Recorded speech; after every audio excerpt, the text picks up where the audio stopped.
confessou o fuzilamento de 65 homens, todos bandidos ou almas cebosas, como diz ele. Hélio José Muniz Filho, que mais tarde se chamaria o Elinho Justiceiro, aos 16 anos chegou a chefiar um grupo de justiceiros que eliminavam criminosos que atormentavam ali a região. Foi mais ou menos 66, 65 por aí, longo caminho. Todas criminosas. Todos eles já era fichado, tem um carimbo, né?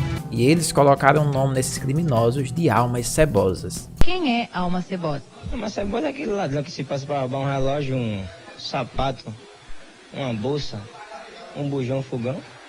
Isso pra mim é uma cebola. Antes mesmo de completar 20 anos de idade, acredita-se que Elinho já teria assassinado mais de 65 pessoas. 44 homicídios, declarou a imprensa local, escrita, falada e televisada. No vídeo de hoje nós vamos descobrir um pouco mais da história de Elinho, o assassino de almas cebosas e também conhecido como Pequeno Príncipe. Meu nome é Guilherme Lima, fica aqui comigo até o final do vídeo e a gente vai entender um pouco mais da vida desse justiceiro. A vida de Elinho. Hélio José Muniz Filho, que mais tarde viria a se tornar o Elinho Justiceiro, era morador de Camaragibe, uma cidade que fica lá na região metropolitana de Recife, no estado de Pernambuco.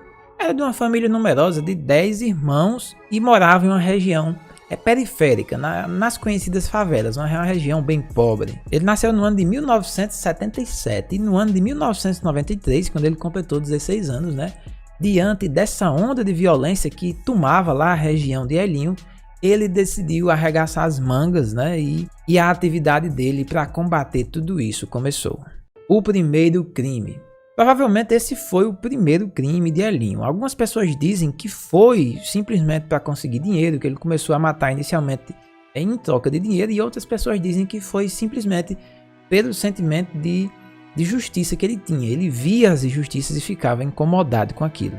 Um morador narra que trabalhou muito e ele foi até o centro de Recife, que é a capital lá do Pernambuco, para comprar roupas para o fim de ano. Depois de muito trabalho, ele conseguiu reunir essa quantia para comprar essa roupa. Ainda sobrou R$120 que ele iria destinar para um filho dele. E na volta para casa, quando ele estava voltando lá para essa comunidade, existe uma ponte que você vai passando. A ponte é bem apertada, como você está vendo aí. Um bandido colocou uma arma na sua cabeça e roubou toda a sua roupa e ainda os R$120. Ele ficou praticamente só de cueca lá e, enfim, foi uma cena bastante constrangedora. Só que mais à frente chegou um cara chamado Paulistano e botou o cano em cima de mim. Mandou eu tirar a bermuda. E fiquei só de cueca, levou minha grana, tinha 120 conto que era pra mandar pro meu pirraia, pro meu primeiro guri. E fiquei de cueca assim, voltei pra casa desesperado.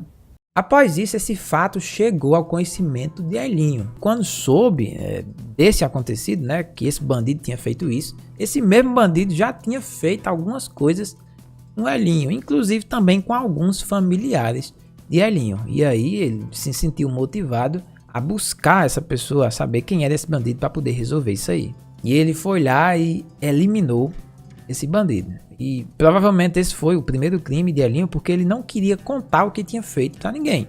Mas aí ele quis desabafar, com aquele sentimento lá do que tinha acabado de fazer, e ele acabou contando. E a partir daí ele se arrependeu porque a notícia correu.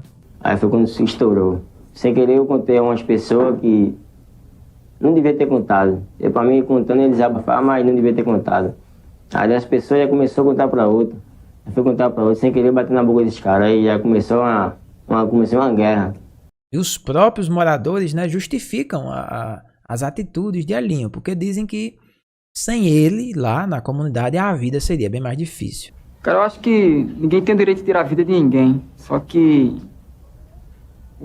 só o cara pensar em sair de casa, bicho, de manhã cedo, e trampar, passar o mês todinho ralando, para no final do mês ganhar 130 conto, chegar um filho da e meter um cano em cima de tu e tomar teu sapato, tomar tua grana e arrombar teu barraco e...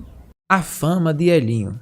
Após ele ter feito isso, né, a população passou a procurar Elinho. Ele passou a ser um grande aliado da população, sobretudo porque naquela época ali, né, do final dos anos 90, aquela região vivia uma onda de violência muito grande. E Elinho começou a ser um grande aliado da população porque ele ia mesmo atrás e foi uma reação em cadeia. Ele fez isso a primeira vez e foi indo. A partir de um gera outro e você acaba que não tem freio, não tem mais como voltar atrás, como ele mesmo diz. A malandragem sempre se começa com um, mas sempre termina com 10. E se matar um, tem que matar tudo. E se matar um, matar 2, 3. A prisão.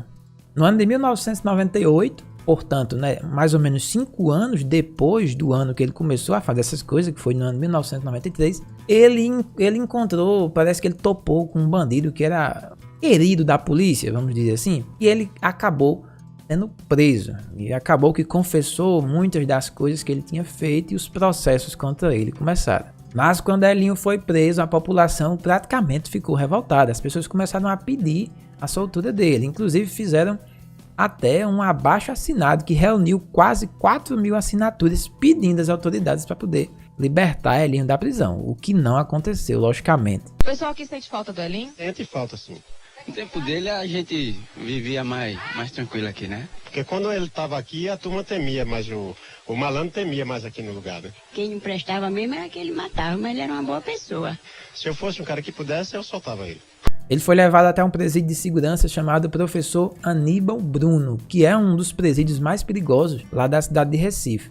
Ele foi condenado a penas que passavam de 150 anos e ainda com outros processos para julgar, que no final de tudo daria mais de 200 anos de prisão, porque ele foi confessando todos esses crimes que tinha feito e a coisa foi ficando cada vez mais complicada para ele.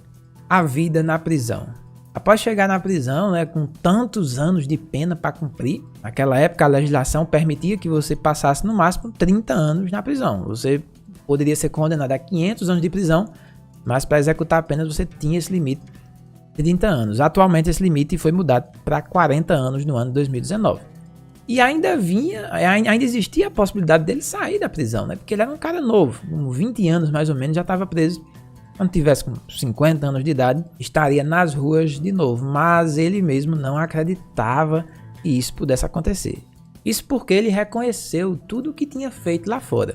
Ele perseguia bandidos. E quando ele chegou dentro da prisão, que existiam muitos outros bandidos, ele temia que pudesse ser morto dentro da cadeia. Porque as pessoas simplesmente não gostavam dele lá dentro. A morte de Elinho. Cada cadeia sempre tem umas 3, 4 pessoas que querem na minha cabeça. Ele tem vontade de torar a minha cabeça pra pendurar no poste, mas eu acho que Deus não vai conseguir isso não. Não tem medo não? Não tem medo não, que como se qualquer pessoa que faz, sabe que um dia vai... Quem tiver nessa vida que faz, sabe que um dia vai aparecer umas pessoas pra fazer o mesmo que eles fez com os outros. Isso aí eu espero a qualquer momento.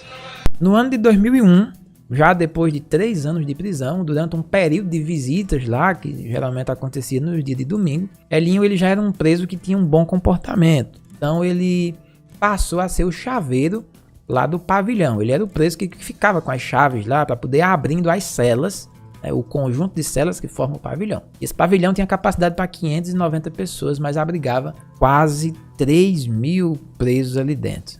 E devido ao grande perigo de vida que ele corria, porque né, ele matava bandidos e quando um justiceiro chega dentro da prisão, ele tá totalmente enrascado, né?